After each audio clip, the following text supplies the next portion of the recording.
And good afternoon to those here in Australia, New Zealand, and the South Pacific. Good evening to friends, colleagues in Canada, the US, and good evening for those further abroad. My name is Michael Haynes, and welcome to Breaking Thru in B2B, a live stream show dedicated to helping our fellow peeps of SME owners, managers, and leaders to not only survive, but thrive in the world of B2B. Please say hello as you're coming on board to watch. And today it's my great pleasure to have a person that's going to really enlighten us on a key topic that we all have on top of our minds as we finish off 2020. What a year it's been and head into 21. And we all want to know how to get that meeting. We're going to learn from the man, the expert himself, Stu Heinecke. Stu, thanks so much for coming on to the show. Great to have you here What today. a pleasure, Michael. Thank you for having me on. Great. And so before we get into the discussion, I'm going to give a bit of an introduction, a bit of an overview about you, Stu. So Stu is an author, marketer, Wall Street Journal cartoonist. He's the best-selling author of two fabulous books that really need to be mandatory reading for all of us in between all of our eating, drinking, and Netflix binge watching over the holiday season. He's written two books. One is How to Get a Meeting with Anyone, which I have read cover to cover and have made lots of notes. Fantastic book. And another book, which I do not have in physical form due to delivery issues, but I have on Kindle, Get the Meeting. And so we're going to be hearing from the man himself, who has been deemed as the father of contact marketing by the American Association, Stu. So Stu, great to have you on board. First thing for watchers, those watching live or on the recording, can you tell us exactly what is, because this is your X factor, your superpower, which we all need to have as our own superpower for our toolkits. What is contact marketing? So can you enlighten us and shed us on what it is and why is it so important and impactful? Yeah, and by the way, I love the way you put it, that it's a superpower. You're right, we all have to have superpowers. Yes. So contact marketing, technically speaking, it's a form of marketing that focuses on those people that can change the scale of everything in your life and your career. So it's the use of micro-focused campaigns to break through to them in some way. But I really like the way you put it as a superpower, because it doesn't matter what we do. I know your audience sells, so it's absolutely and directly germane. But really, everybody has to sell. I mean, everybody does it. Yeah.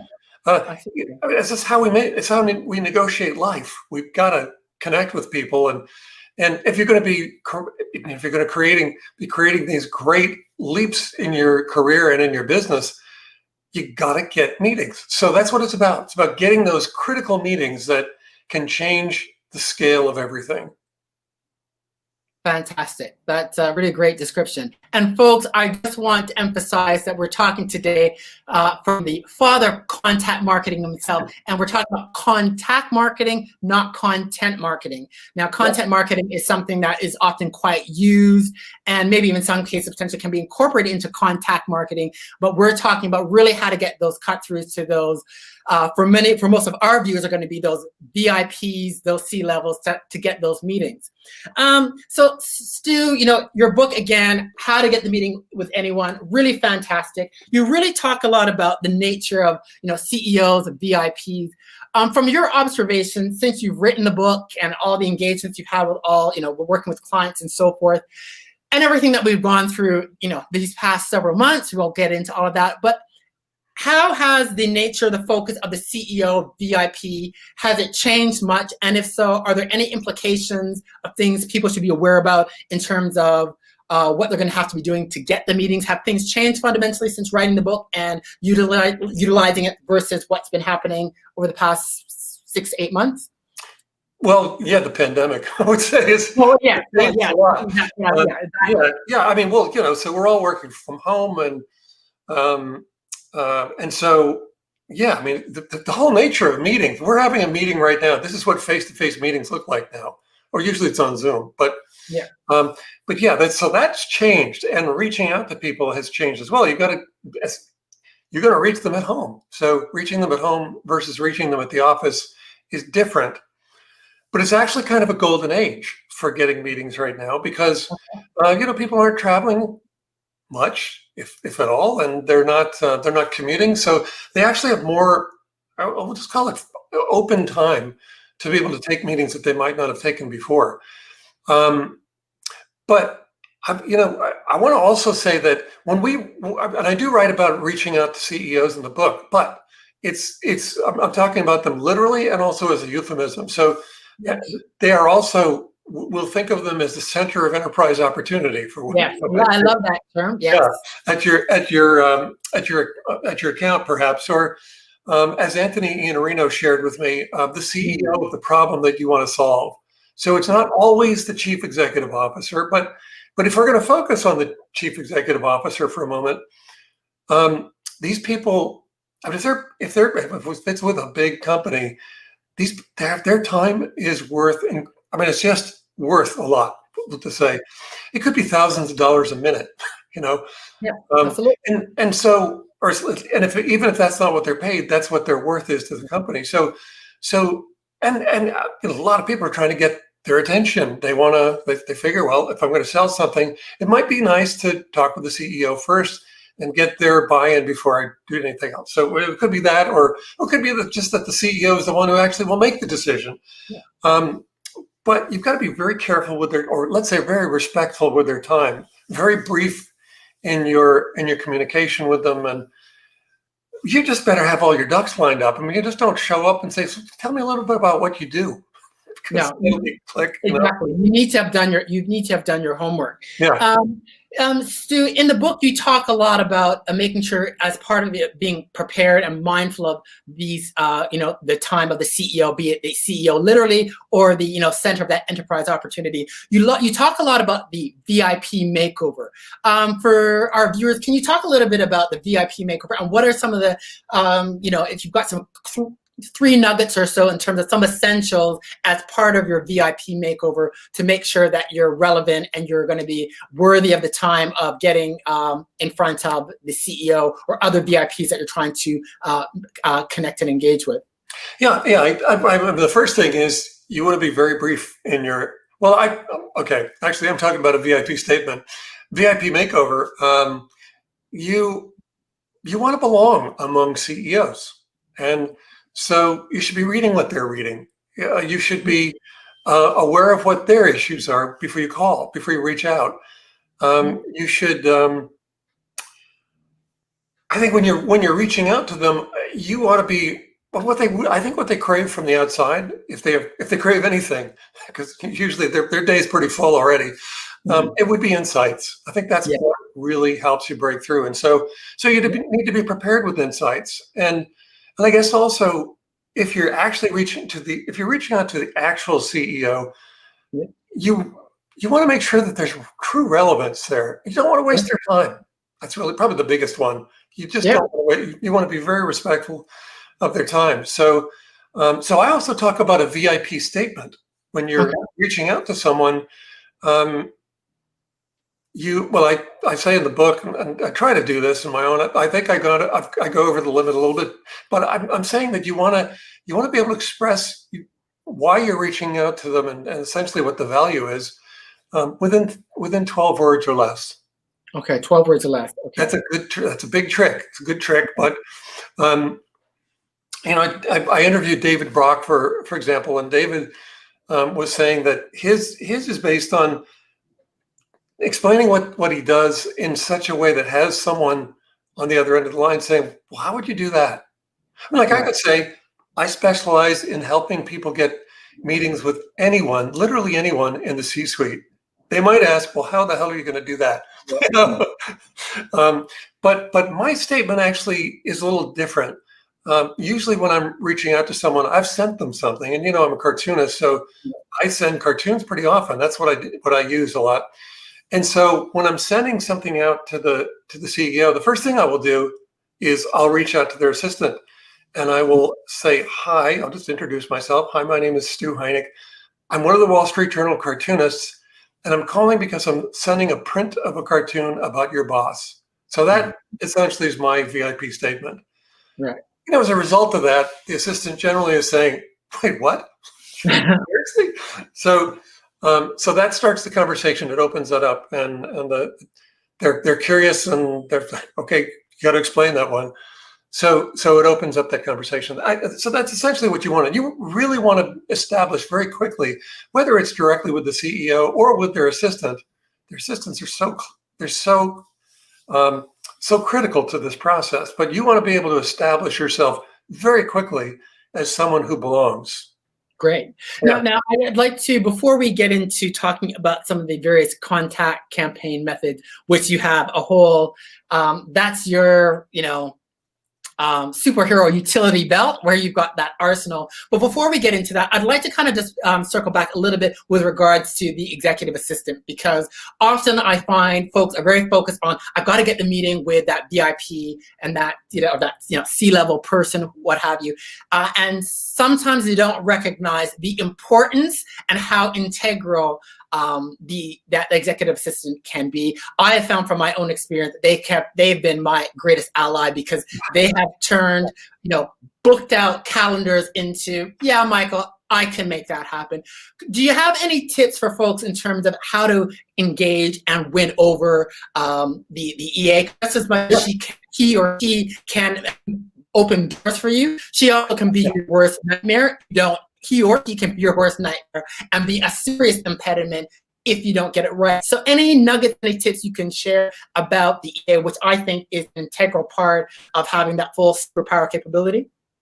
Yeah, well, first I wanted to start by saying, if you are talking to the assistant to the CEO, you're talking to someone who, and it usually is a she, so you're talking to someone who is probably one of the smartest people, one of the sharpest people in the organization, number one. Number two, she or he reports directly to the CEO, just like the rest of the C-suite.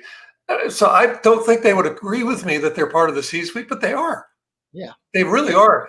And I would think of them at least as a VP of Access, or I like that. VP of Access. I like that. VP of Access, or maybe a talent scout.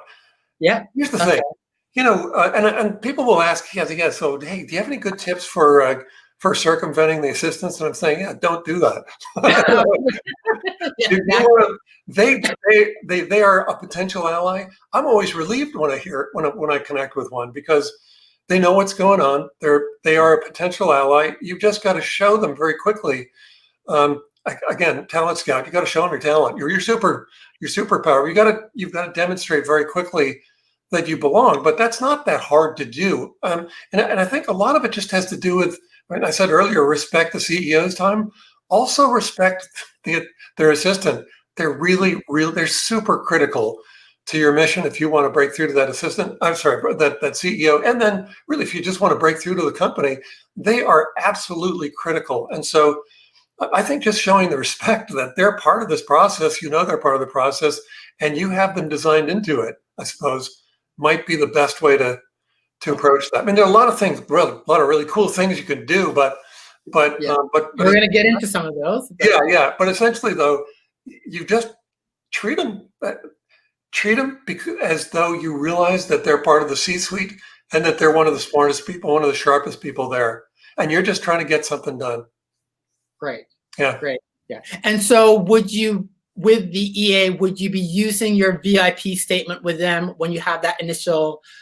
That's definitely first. Okay. Yeah. But I mean, so I'm going to back up a little bit. I don't know if you want me to show this yet, but I'm just going to do it. I'm sorry. Go for it. So, and I don't know if they're so big. I don't know if I can even get it in the screen. I'll have to back way up. That's one of my contact devices. Right. So that's what I call a big board, and that has a cartoon, as you saw. It had a cartoon on the front. The cartoon is personalized. It's about, well, in this case, it would be about the CEO. So when I'm calling, again, my VIP statement again is, "Hi, I'm Stu Heinecke. I'm one of the Wall Street Journal cartoonists, and I'm calling because I'm sending a print of a cartoon of one of my cartoons, and it's about your boss." And usually they're saying, "Wait, what? Really? Yeah. So listen, I want it to be a surprise to your boss, but not to you. Would you mind if I send you an email with the details?" "No, not at all. Here's my email." Usually this is how it goes. "Here's my email address. Here's how you spell my name." "Okay, great. Thank you so much." An email goes out. "Thank you so much for your help on the phone. And yeah, just to confirm, this is what it is. Here's my contact details. As soon as I have it, I'll send you the FedEx tracking information. And then also a card goes out. I mean, ideally a card goes out. I'm just trying to grab one. I usually use this guy, and it has nothing. It doesn't say thank you. Actually, it says, what does it say? I forgot. It says, well, let's say if it's Sam Smith is the assistant, then this guy at the binoculars is saying, now Sam is buying a cup of coffee. Is anyone writing this down? Let's hurry up and buy our coffees first. So it's absolute, like it's nonsense, really.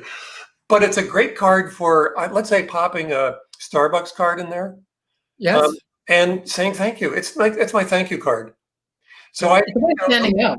Quick little handwritten note, and the assistant then gets their own cartoon. And I tell you, that is really important. So in that way, that assistant is part of the campaign. And so that's how that works. When I use my VIP statement to reach out to someone, often that's what it is.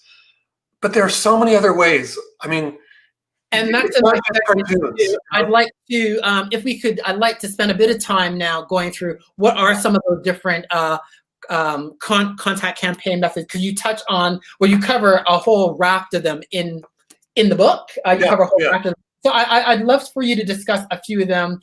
You've just shown us one that's very creative, but for some of the viewers who are thinking, okay, I don't have a creative bone in my body, nor does my team. What are some other, in terms of, from an artistic point of view, what are some other ways in which folks can use, in terms of contact campaign methods, to get that cut through, to get the attention of the EA? Can you give us, I'd love for you to take us through some examples to kind of give people a bit of an array of what's feasible, what's possible. Yeah, and by the way, in all fairness, I should explain that is my product. I sell that as a campaign. So they wouldn't have to have a creative bone to do that. Okay. Give me a call and we can fix them up. But I'm also very, very anxious to say it's not just, I mean, contact marketing is not just cartoons. So we were just talking a little bit earlier about how things have changed because of the pandemic. And, I think we're all headed out of the pandemic here pretty soon. The vaccine is out. It's starting to hit, and pretty soon we'll all have it. So the pandemic will not be a factor much longer. It's maybe 4 to 6 months more, perhaps, and then it's gone. So, but there are permanent changes left behind, and one of those is, a lot of people moved away from where their offices were, and I mean, like states to different states and so forth, and they're not coming back. In Australia, and I know back home in Canada, same thing.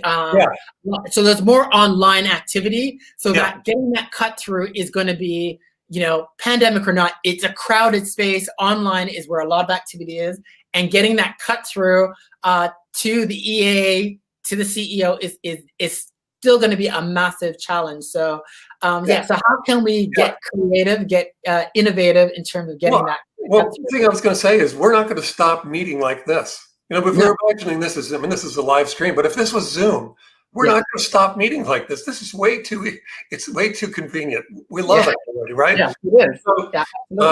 So that's going to be a factor. So you pull that into what you're doing. Now, one of the things that I realized this year was that this is the perfect format for roundtables, and you can call a roundtable in a week, and people they don't have to show up they don't have to show up at a place somewhere in the country and across states or in a different country. They don't have to show up anywhere but their study and turn on their camera.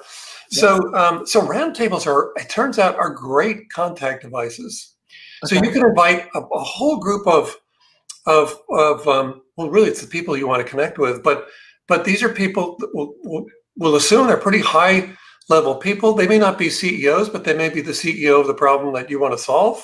Anthony Iannarino's definition there. So it might be that. It might be VPs of, logistics.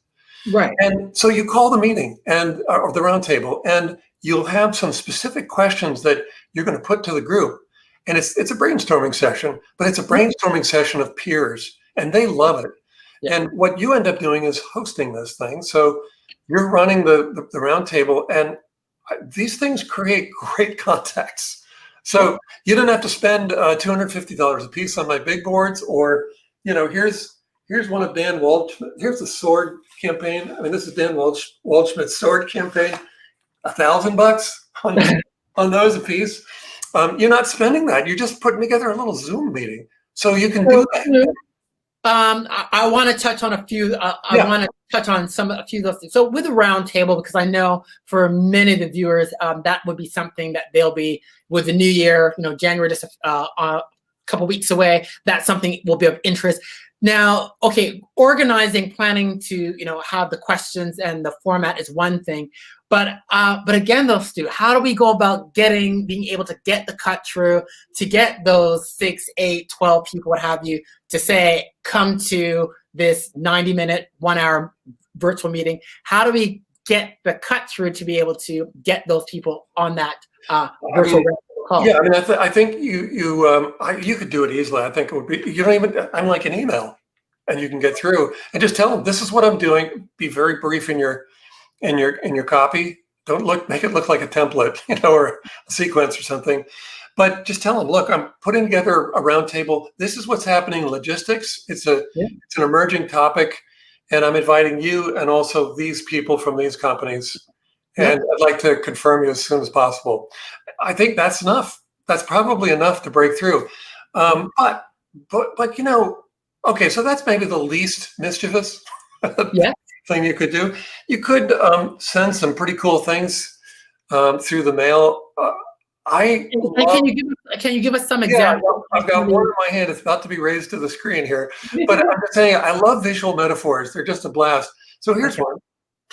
Look at that cool thing. So this is one of my coaching clients. I had him put this together for a drop-by device. Of course, we're not dropping by anywhere right now, but we will again. But these can also be shipped in a box really easily. So it has his logo and contact details. The spill is a great metaphor for like a loss or risk mitigation. I mean, like when the coffee spills, you're not going to drink it again. So it's spoiled. So spoilage, what's the leakage in your company? There are so many ways that you can apply that spill to business problems. But so, Stu, how would that work then? So if we're going to use that, because I really like that analogy. So how would that work? So you create that visual metaphor, and then if we're going to send it via mail, do you send it via mail with a note? How does I'm stick a note in it. Maybe stick. I mean, I don't know if anybody's going to Starbucks, or let's say by and large, I don't think they are. Maybe it's a Keurig that a little pouch that you put in. I don't know, or one of those little capsules. But you just invite. I'm saying this is a great way to invite someone to have a cup of coffee with you on Zoom, and and just whatever it is you want to discuss it. So when you send something to someone at their home, I think it still makes sense to I mean, there are services now that will help you find those addresses. You'll ask me what they are. I can't think of them offhand. I'm sure, like quick Google search, you'll find them. But the thing is, I would want to ask them. I would want to ask their permission. I think still, and certainly that was the case early on. No one was. When everyone started working from home, those of us who weren't used to it. I mean, my studio is in my home. So, but for those of us who weren't used to it, they were just trying to figure out the technology first, and then that's pretty easy to figure out, and then just get comfortable. I don't know, maybe get the lighting right, or people have gotten really comfortable in front of the camera now. We've seen things perhaps we shouldn't see. It's a little too open, but I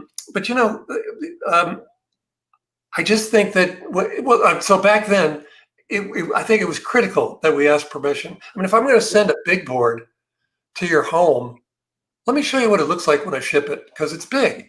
I showed you the board, but here's the packaging. It's a big thing, and so you may not want that in your home, right? And you got to give people I think you give people the opportunity to say, yeah, send it to me, or send it to my office, or give them the opportunity to tell you where to send it. You can do that pretty easily. it's still pretty easy to do, and people are now so used to receiving things at home. It's almost a situation where you don't have to do it, but I think you should. Right. Yeah. It's good. I think it's good sense to do it. But and then start having fun. This, a lot of this. Here's the thing. A lot of this is about, I think, being mischievous. Yeah. Cartoons fit that perfectly. Mhm. This fits it perfectly. But being mischievous in your approach, Yes. audacious in your approach, because look, the thing is also, we want to do a couple of things. We want to accomplish a couple of things. And one of them is we want the person on the receiving end to be saying, wow, man, I love the way this person thinks. Wow, Yeah. I got to meet them. But the other thing is, notice what that does, that humanizes us. So when we see this on LinkedIn, you connect with someone and I don't know who they are. You don't know who they are, right?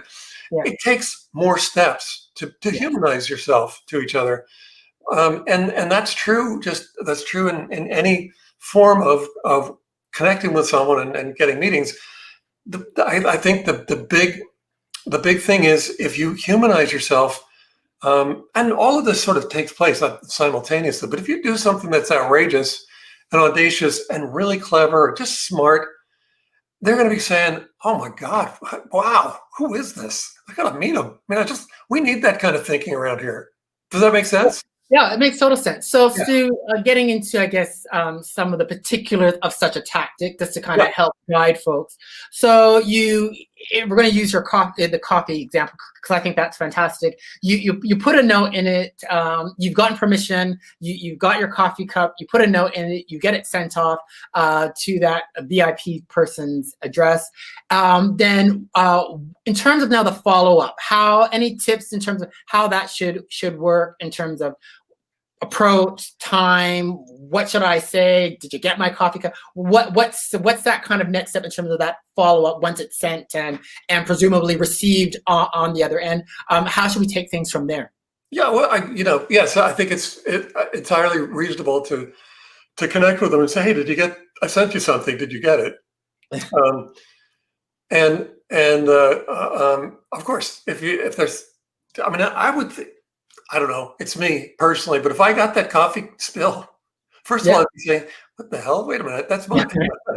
No, I'd be, if I would, and I was unaware of it, I'd be saying, "Geez, that is really cool. I'm going to keep that on my desk." That's really cool. I like that. So, yes, I think it would be fun to have coffee with. So if you called to follow up, I'd be going, "Yeah, of course. Yeah, Michael, I got it. That was really cool. What did you want to talk about?" And then, okay. And then, I mean, there's maybe a little bit of negotiation about whether you should talk about it. And that would be good for you too, because if I'm not a prospect, nice to know that up front. Yeah. But also nice to have a human to human combination or conversation, because perhaps I might say to you, I don't think I'm a prospect for this, but this was really cool. I like this. And I'm just thinking there are a couple of people that I might want to introduce you to. So it might go that direction. I don't know. Just, we're just two humans connecting. And so, we've got to communicate and don't be afraid. I don't know. I don't think your audience is afraid, but don't be intimidated if you're trying to reach out to a CEO. They're just a person. Yeah. They're just busy. Yeah. And they're focused. Well, I do think there's a level of intimidation that, people think, C-level, the C-level, particularly when you're talking an actual C-level exec. I do think there is a little bit of intimidation there in terms of kind of treading lightly. But again, it's about trying to get cut through, because everyone's trying to do the same things of going online, with the email sequences and all of those sorts of things. So trying something different to zig when everyone else is zagging, I think this is really important. Yeah. Any particular tip, though, in case, in the event that you've sent it off and then you're doing the follow-up call, but in terms of the number you're calling, it gets routed to the EA? Any tips on how to manage that? Because you've sent it to potentially that CEO at the office, or potentially directly to their home. But in terms of calling, you've got that direct number, the office official number, which EA. Any just tips around that? Because that sort of popped in my head. Yeah. Well, again, EAs should not be a problem. They should be an ally. Yeah. And treat them that way. And so, if it let's say that I sent my coffee cup and somehow, I don't know, my message about it got routed to the EA, or or maybe Yes. even the coffee cup did. I Yeah. don't know. Yeah. You just roll with it. Okay, call them up. Yeah. And so I sent this thing because this is what I wanted to do. And you might even ask them. I mean, sometimes some of these campaigns actually are directed at the EA to say, what do you think? Should I be connecting with the CEO, or is it someone else? Because remember, the EA can also connect you with anyone in the company, and it's coming from the CEO's assistant. That's also there's a lot of weight and importance behind that referral. So yeah, they're just people, and you just got to have a conversation with them, but you've got to have a very firm idea in mind of what the value is that you're going to. What's problem are you going to solve? What are you going to address for them that they're already dealing with? Okay, great. So you need clarity about the problem, clarity about what the next step needs to be, and what your value is. What your value is. And so, Stu, is it worthwhile maybe doing a bit of a split test to get and maybe in some cases try sending it to the CEO directly, sometimes targeting the EA to see if going through him or her might be winning them over? Well, if there's an EA, I would be going to the EA every time, which I know is that's not scientific. That's not an A/B split test, but I would be going to the EA because that is their job. They're coordinating their boss's schedule, and so I think it's just a matter of common courtesy to do that. Yeah. And as I said before, I work. I don't know if you've ever spoken to or heard of Curtis Brooks of the Magis Group. No, I haven't. No. He has this really interesting method for breaking through. So it's a contact campaign. But what he does is he produces unsolicited proposals as an infographic. Well, it's expressed sort of as an infographic or a storyboard. He has a really cool thing going here. But some of what he does is first thing he'll do actually is send out a briefing. He actually produces a whole briefing for the executive assistant before he even sends the unsolicited proposal, so that the EA can give feedback. I mean, that's how important these people are. You should treat them as part of your team. Yeah. You don't pay them, but you should be treating them as part of your team. The EA should be a key part of your superpower, part of your contact campaign plan. Yeah. Stu, I'd love for you. You've talked a bit in our discussions that we've had prior to this live stream. You talked a bit about your desktop campaign. Can you take us through? This is fairly new, innovative. I'm very excited about it. Well, so, really, in my research, a lot of the things, or I should say, two of the factors that kept coming up in the most successful campaigns, like Dan's sword. Remember, I held this up, and Dan sends that with a handwritten note. So handwritten notes come up a lot. Handwritten notes they're unusual. I mean, people don't take the time to do that, and it's very. You said zigging when someone else is zagging, when everyone else is zagging, and that is a zag while everyone's zigging. So handwritten notes, and the other is personalization. Should be a given, but I showed you one of my cards, the thank you card, but I've got a collection of cartoons that I've been using my whole career. They're like little secret weapons. So here's one of them. Here's this guy. He's at an old broken down gas station, as you might say. He's maybe out back somewhere, or he's on Route 66 here somewhere in the desert. And the gas station's all broken down. And anyway, I use this one when someone's not calling me back. So Michael, if I thought, well, gosh, I've got to get Michael to call me back, damn it. So I would personalize it with your name. So he'd be saying in this caption, he's saying, "Hi, Michael, it's me. Listen, I don't know if you've been checking your voicemail all last week, but I'm still here at the same number waiting for your call." Okay. So he'd been stuck at this gas station for a week, waiting for you to call him back. And so getting creative with a follow-up as well, as not just the initial contact, but as part of the follow-up, being a bit creative that way as well to get attention and hopefully, that's quite important. So I was going to say this card is part of a whole series of cards that are part of this new membership program I have called Bottomless Box. So it's a bottomless box of cards. Right. These are what I give you are PDF files that you use to generate the personalized cartoon card, and then you print it out on your desktop laser printer. And so you can just, so these are contact campaigns that you can produce from your desktop PC and your laser printer, which is also perfect for working from home. And I want to show you one other one, because I know we might want to move on, but there's another one that I use when I've got several of these. So some of them are good for requesting meetings, and others fill these other needs. So this is another one of my go-to cartoons. When we've all had this situation when we've sent out a proposal and it stalls, it's like you just can't get them to respond to you at all. So when that has been happening, I've used this cartoon. So here he is, you can see he's cradling the phone on his shoulder, and he's going through some papers, and he's saying, "Hey, Michael, listen, we got your proposal and we like everything except having to pay you." Which is usually the problem with every proposal, right? Yeah. So I send that with a note. So I either send it as a card, or I send this as a print that they can frame. And the note says, "Hey, Michael, well, if I was sending it to you, if you weren't responding to my proposal, I'd say, 'Hey, Michael, sorry it didn't work out this time. Maybe next time.'" Yeah. And I guess it's a little bit like dragging a string around the corner from a cat, because the cat will pounce. And at least 50% of the time, people say, "Oh, wait a minute, hold on a second. No, of course we wanted to do that." Yeah. And so it unsticks stalled proposals. So I've got this whole kit of these things called Bottomless Box. So that's sort of the nucleus of desktop contact campaigns. Building cards. You can build cards around people's profiles. If you're doing profile scrapes, you can build cards around that. There are all kinds of really interesting filters you can use in Photoshop to change let's say someone's profile picture from LinkedIn to an engraved style illustration, like what you see in the Wall Street Journal, or double exposures, or a caricature. There's all kinds of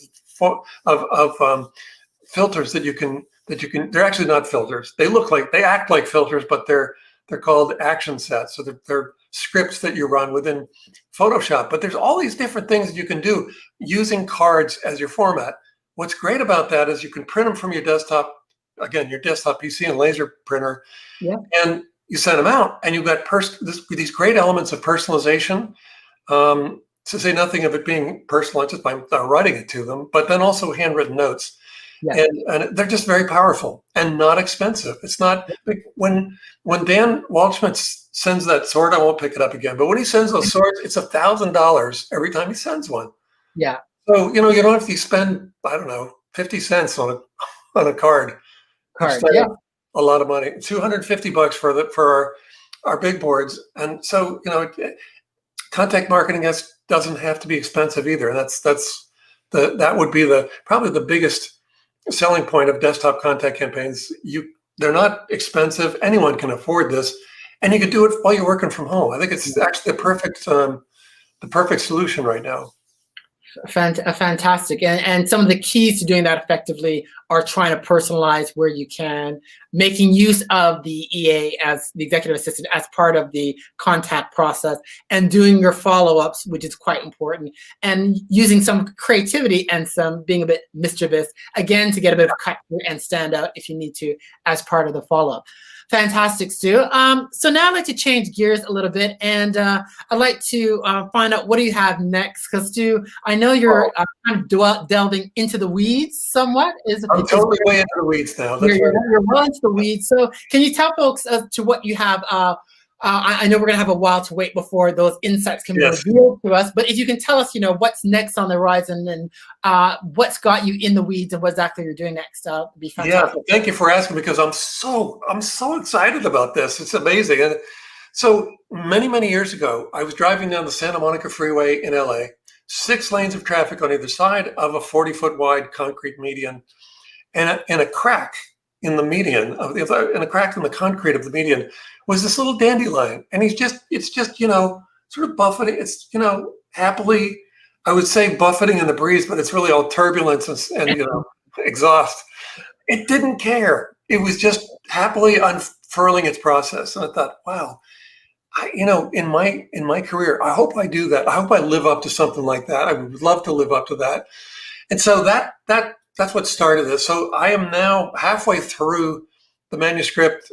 This will come out in 2022, actually, but it's obviously a new book. It's called, I always get the name wrong, actually, but it's Grow, Expand, Dominate, and Defend. How to grow your business like a weed. Now, here's the thing. We all know what it means to grow like a weed, and we'd like our businesses or our careers Absolutely. or our finances, anything, to grow like a weed.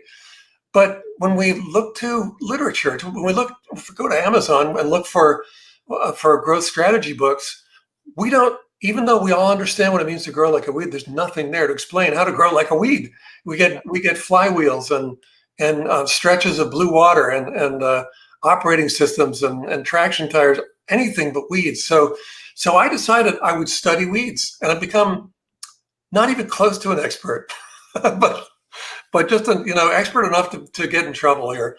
But I studied weeds. Like, what's going on with them? How is it that they grow like that? What do they use? You can see that they're relentless. They never give up. Yeah. They've got a lot of traits that we would love to have. That dandelion in the crack in the median, I guess you could say, was optimistic, because it wasn't saying, gee, I really saw myself as living at the beach instead of this. It was, wherever it was happy to just run its process. So I would call that optimism. And so there are traits that they use. In fact, really, they're one of nature's biggest forces of disruption, and they disrupt. We have a definition of disruption in business, which kind of like, you got to invent the flying car or something. You're going to come up with another way that just absolutely tips the apple cart of a market. But their form of disruption is, they just run their process. That's what they just have, a process, and it's been honed over a long time, really well thought out or well worked out. And then at the same time, it's very dynamic. There are some weeds that have, a lot of weeds show up in agricultural fields, and so the farmers they use herbicides to get rid of these things. And what they're finding is that some of these weeds they're developing resistance or immunity to, for example, the active ingredient in Roundup. That stuff is so poisonous. But one of them, water hemp, has shed the effects of Roundup in 4 years. So that's incredible. That's like us working on the vaccine for the virus. It solved it in 4 years. That's incredible. So it's all done by natural selection, and it's done really quickly. When you look at weeds, you can see that they really put a huge emphasis on, for example, seeds that can travel. I mean, we're familiar with dandelions. Those seeds they could travel hundreds of miles. And so, rosebush seeds, whatever those look like, they don't go very far. Most of the plants around, they're just not as aggressive as these weeds are, and I would say as impressive. And so, yeah, I'm digging up a lot of stuff that we can apply to our businesses based on what weeds do, and it's just incredibly exciting. Fantastic. Yeah. So that's coming out in 2022. Well, specifically, it's coming out when weeds come out in the Northern Hemisphere. Sorry. Okay. Yeah. We'll have to wait, but it's coming out the last week of April or first week in May of 2022, to coincide when all the weeds start showing up.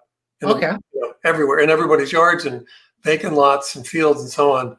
And the point is, I'm using the weeds as part of my seed strategy for the book. When people see the weeds start popping up in their yard, they're going to be saying, "Oh my God, here come the weeds again." Oh, but wait a minute, there's that book, right? Yeah. Very good. Well, Stu, this has been absolutely fantastic. Thank you for taking the time to speak with us and enlighten us about contact marketing and how we can really leverage contact marketing as our superpower for 2021 and beyond to build and grow our businesses. So just finally wrap up, if people are interested in getting more information around the various kind of contact campaigns, in addition to your books, if they want to engage with you, if they want to be able to get some of those big boards, how can they go about finding information about that? Oh, thanks. Well, a couple of things. You could just find me on LinkedIn, or you just have to know how to spell my name. But I guess it's right there on the screen, so that helps. You can go to stuheinecke.com. That's my author site. Okay. Or I'm going to give my email address as well, because you can just go to just write to Stu Heinecke just as you see it there, no spaces, no dots. So Stu Heinecke at Gmail, and ask me whatever you want to ask, and I'm happy to respond. Great. Thank you so much. And I'm actually going to put that in the comments so that folks can see it in the chat. So that is great. Well, thank you very much, Stu. Again, it's been fantastic having you. Folks, for those that want to get some more information around how to build and grow their businesses in B2B, visit my website, listeninnovategrow.com, where there are a raft of articles, videos, tools, checklists, and you can find information to build and grow your business. Until next time, folks, take care, stay safe, and I'll see you next time in the next episode of Breaking Thru in B2B. Bye for now.